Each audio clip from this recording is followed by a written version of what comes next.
Hello dear friends, today we are going to discuss ninth part of Hello Alkane and Hello Arene unit. इस unit में मैं बहुत मतलब एक most important question को cover करने वाला हूँ और ये आपने अभी तक बीएससी लेवल तक तो कभी नहीं पढ़ा होगा और ये वैसे एमएससी की कहानी थी बट ये वाला इस बार उन्होंने सिद्धे वालों ने फर्स्ट ईयर में ऐड किया है ये वाला सिलेबस में। तो इस रिएक्शन को समझते हैं, आओ सीखें। तो हम बात करते हैं न्यूक्लियोफिलिक सब्स्टिट्यूशन रिएक्शन की।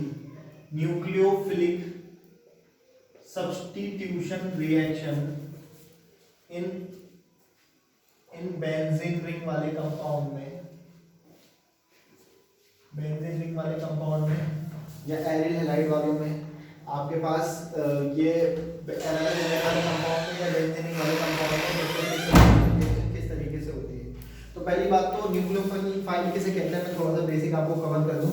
जो कोई भी रिएक्शन में अटैक करने के लिए आता है किसी बेस पार्ट में, आपके पास ए और बी रिएक्ट करते हैं और मिलकर के प्रोडक्ट बनाते हैं, इसी को केमिकल रिएक्शन कहते हैं। तो आपका एक बेस पार्ट होता है और जो अटैक करने के लिए आता है उसे रीजेंट पार्ट कहते हैं। तो रीजेंट दो टाइप के होते हैं, एक या तो इलेक्ट्रोफाइल और एक न्यूक्लियोफाइल। बेंजीन वाले कंपाउंड पर जनरली क्या होता है कि आपके इलेक्ट्रोफिलिक सब्स्टिट्यूशन रिएक्शन होती है, न्यूक्लियोफिलिक सब्स्टिट्यूशन रिएक्शन नहीं होती। लेकिन अब यहाँ पर न्यूक्लियोफिलिक सब्स्टिट्यूशन के बारे में पढ़ना है तो हम इसी के स्पेशल केस को समझने जा रहे हैं। तो nucleophilic substitution reaction benzene ring पर किस तरीके से होती है, या हैलोजन वगैरह वाले कंपाउंड किस तरीके से ऐड होते हैं, या हैलोजन बेंजीन रिंग पर जुड़ेंगे तो एरिल हैलाइड का फॉर्मेशन किस तरीके से होता है। तो यहाँ पर दो टाइप की मैकेनिज्म होती है। एक होती है आपके पास एडिशन एलिमिनेशन मैकेनिज्म के थ्रू, पहले एडिशन होगा फिर एलिमिनेशन होगा। तो पहले आओ और फिर चले जाओ, आओ जाओ मैकेनिज्म भी कह सकते हैं।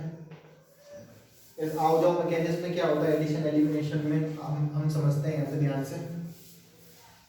हम बात करते हैं, आपके पास ये है आपका एराइल हैलाइड, आपको साफ साफ दिख रहा होगा ये आपका एराइल हैलाइड है और यहाँ पर मैंने एक पहला क्वेश्चन पे नाइट्रो ग्रुप लगा रखा है। तो नाइट्रो ग्रुप लगा रखा है तो नाइट्रो ग्रुप लगे रहने देते हैं वहाँ पर। बिना अगर नाइट्रो ग्रुप नहीं होगा तब तक ये रिएक्शन पॉसिबल नहीं होगी, क्योंकि हमें पता है कि बेंजीन रिंग से अगर यहाँ पे से Cl नेगेटिव हटता तो बेंजीन रिंग पर पॉजिटिव आता और पॉजिटिव आता तो ये Cl नेगेटिव हटता उसकी जगह कुछ और आता तो निगेटिव जा रहा नेगेटिव आता तो न्यूक्लियोफिलिक सब्स्टिट्यूशन होता।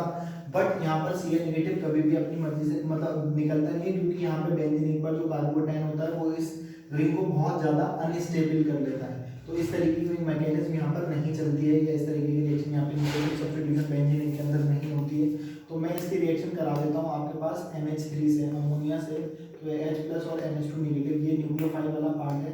तो यहाँ पर जब तक बेंजीन रिंग पर कोई इलेक्ट्रॉन विड्रॉइंग ग्रुप नहीं लगा रहता है, जैसे NO2 है विड्रॉइंग ग्रुप -I इफेक्ट के अकॉर्डिंग, तब तक ये रिएक्शन पॉसिबल नहीं हो पाएगी। तो ये न्यूक्लियोफाइल आता है अटैक करने के लिए और ये आता है इस जगह पे pi star anti bonding orbital में अपने इलेक्ट्रॉन्स को डोनेट करेगा। जैसे ये इलेक्ट्रॉन यहाँ जाता है तो ये वाला बॉन्ड इधर शिफ्ट और ये वाले इलेक्ट्रॉन एक्चुअली में इस कार्बन पर शिफ्ट, तो इस कार्बन पर शिफ्ट हो जाएंगे तो ये आपको कुछ इस तरीके से दिखाई देने लगता है। ये है आपका ये यहाँ पर आ गया आपका NH2 और एक यहाँ पर लगा हुआ है Cl और Cl है और ये वाला बॉन्ड इधर, इस पर एक NO2 ग्रुप लगा हुआ है और NO2 ग्रुप के साथ साथ यहाँ पर इलेक्ट्रॉन डेंसिटी नेगेटिव चार्ज यहाँ पर भी आ गया।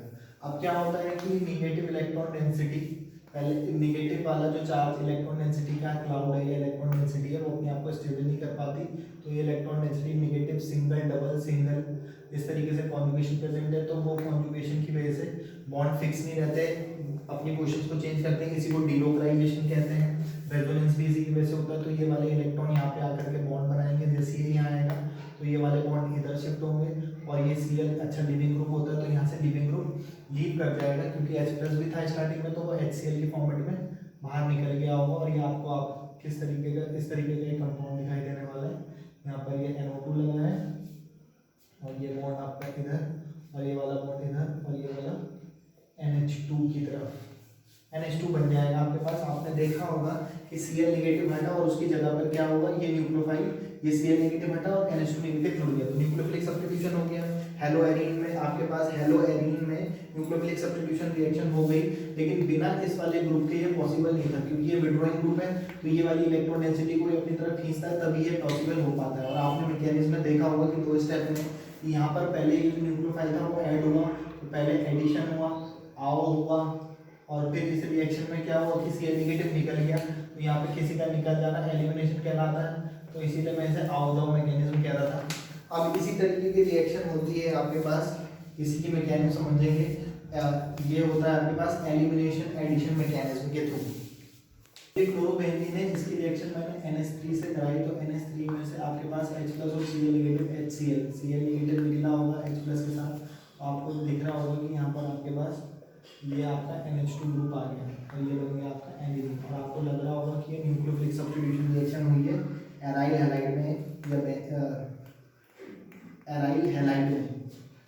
एराइल क्लोराइड है या तो हैलाइड क्लोराइड भी कह सकते हैं पर्टिकुलरली। लेकिन अगर मैं इसकी मैकेनिज्म समझे तो मैकेनिज्म किस तरीके से होती है, ये होती है एलिमिनेशन एडिशन मैकेनिज्म। तो पहले एलिमिनेशन होता है, बाद में एडिशन होता है। तो किस तरीके से मैकेनिज्म होती है स्टेप बाय स्टेप हम समझते हैं। ये आपका H है, यहाँ पर NH3 में से जो आपके पास एक H+ निकला होगा वहाँ पे से आपका NH2 नेगेटिव, ये न्यूक्लियोफाइल वाला पार्ट है या बेस पार्ट है। तो बेस पार्ट सबसे पहले क्या करता है, आपका इस प्रोटॉन को एक्सट्रैक्ट करता है। इस प्रोटॉन को एक्सट्रैक्ट करने के बाद यहाँ से NH3 को लीव कराएगा। जैसे ही H+ निकलेगा H+ निकलेगा तो इस पर निगेटिव आएगा, तो बेंजीन पर नेगेटिव चार्ज स्टेबलाइज करता है, तो वो पॉसिबल है। और ये वाली इलेक्ट्रॉन डेंसिटी इधर आती है, और जैसे ये इलेक्ट्रॉन डेंसिटी इधर आएगी तो ये लीविंग ग्रुप है, ये इसकी एंटीबॉडी में, तो यहाँ से लीव कर जाता है।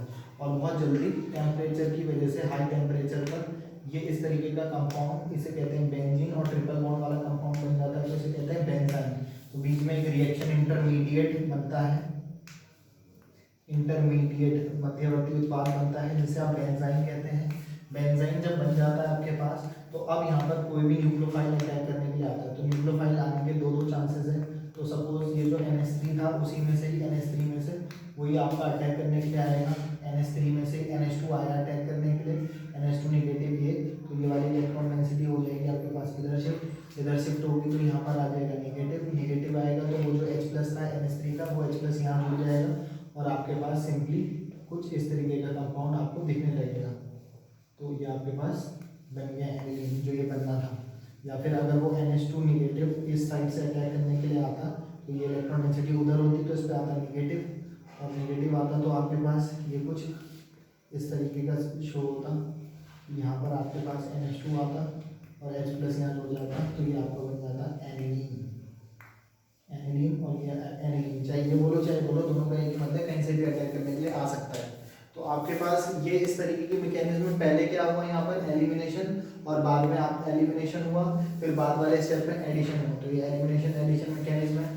तो पहले ये, इसको आप सिंपली याद रखने के लिए, सिंपल तरीके से याद रखने के लिए जाओ आओ मैकेनिज्म भी कह सकते हैं। पहले गया जाओ, फिर आओ जाओ आओ मैकेनिज्म, और जो पहले हुई थी वो आओ जाओ मैकेनिज्म थी। तो होप आपको ये इंपॉर्टेंट क्वेश्चन कवर हुआ होगा, समझ आया होगा। तो मैं इस यूनिट के बहुत सारे इंपॉर्टेंट क्वेश्चंस पे, पूरे सिलेबस के एक एक पॉइंट पे बात कर चुका हूँ। कोई भी टॉपिक अगर बचता है तो आप लोग मुझसे पूछ सकते हो। किसी भी यूनिट, किसी भी टॉपिक में डाउट होता है तो आप बेझिझक होकर के मुझसे पूछ सकते हो। फिलहाल तब तक के लिए जी लो अपनी जिंदगी। नेक्स्ट वीडियो में भी आप लोगों का खून है। Good day, good bye, good night, शुभ रात्रि।